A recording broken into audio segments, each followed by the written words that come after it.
Welcome back everyone to thefloridianguy.com. We're filming here in beautiful Orlando Wetlands Park. I am a little bit south of where the last location was, but not too far because the area is flooded. This week we're going to be talking about mainly the oil spill and a little bit of the prophecy going along with it, because I want to note a couple things. First thing, Steve Cuervo reported earlier last week that A. Allen was the prophet that prophesied this catastrophe, and isn't a little bit peculiar that Admiral Thad Allen is the one that is in control of this catastrophe. Also, the Statue of Liberty drinking the bitter dregs is reminiscent of what happened to the Gulf when it was poisoned by the correxant that Obama and the liberals dumped into the Gulf. It's the way that God is saying, time's almost out. Now of information coming out about Henry Macow that this whole oil spill is being hyped by the media, and that it is a tar volcano. I would have to say that there is some truth to that statement, because what we are seeing come out of the area around the well is 40% methane and 60% tar oil. I can see how Obama BP is using scare tactics to poison with correxant the oceans, because people think that it's a large catastrophe in the making. They get away with it because the correxant is causing the oil tar to sink to the bottom of the seafloor or stay afloat for thousands of feet deep in the Gulf of Mexico, thus concealing the facts. This would be the largest scam ever in the entire United States if this were true, because they tricked us into thinking that this was real. I think it is preparing the beast government and testing how far it can push us. Think about all this, folks. BP right now is in control of the Gulf areas affected. BP is a foreign entity. There is no way our government or any of us can sue or take over BP. They are also out far enough to be in international waters. Notice this past week Obama set up a National Ocean Council, another arm of the beast system of control. They will be in control of all the waters. Scarier yet is that Obama admin is still planning on using a nuke to seal the well without our approval or knowledge. Those relief wells being drilled will allow BP to drop the nuke into the proper area and theoretically stop the flow of tar oil if things don't go from good to bad. Satan is busy at work trying to prevent us from ever sealing this well, and he will use Obama and any other NWO nut to fulfill his wishes. My question now is, how far do we let this problem go without holding people responsible for their actions? How many times must we sit back on our sidelines and let Satan win the day again? How many more constitutional rights do we give up? Voting will only go so far. I implore everyone not to elect any official associated with Bush or Clinton family member, because they are people pulling the strings of George Soros, who pulls the strings of Obama.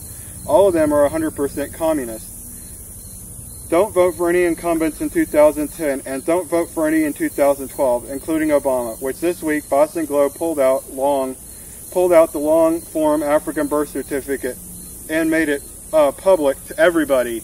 Now you can go to any store now and see this. This is the biggest scam ever.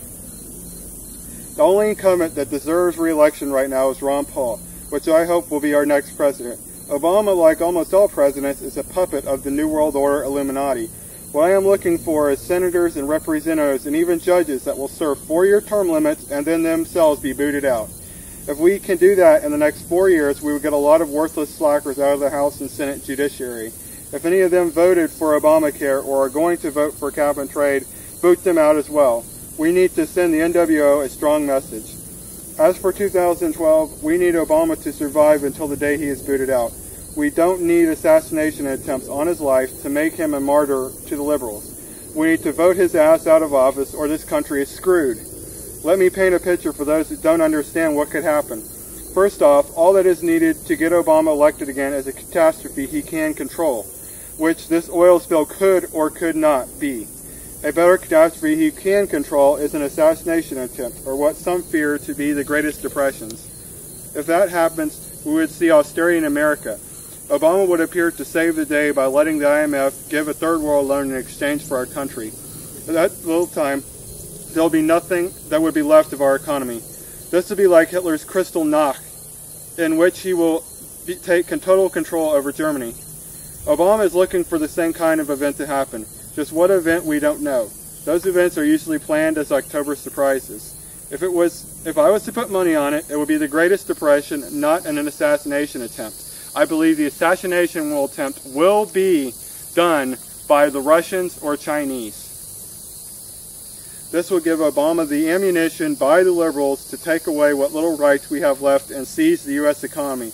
This could also lead to amnesty for the illegals in this country. Food prices sky high would be out of reach for almost all of us, and we would all be forced to turn to the government for help. Obama wants everyone working for the government. This scenario would be optimal for the liberals and Obama. Take a look at this video of the recession we are in right now and the U.S. current unemployment numbers across the states. This is the true picture of how bad things are.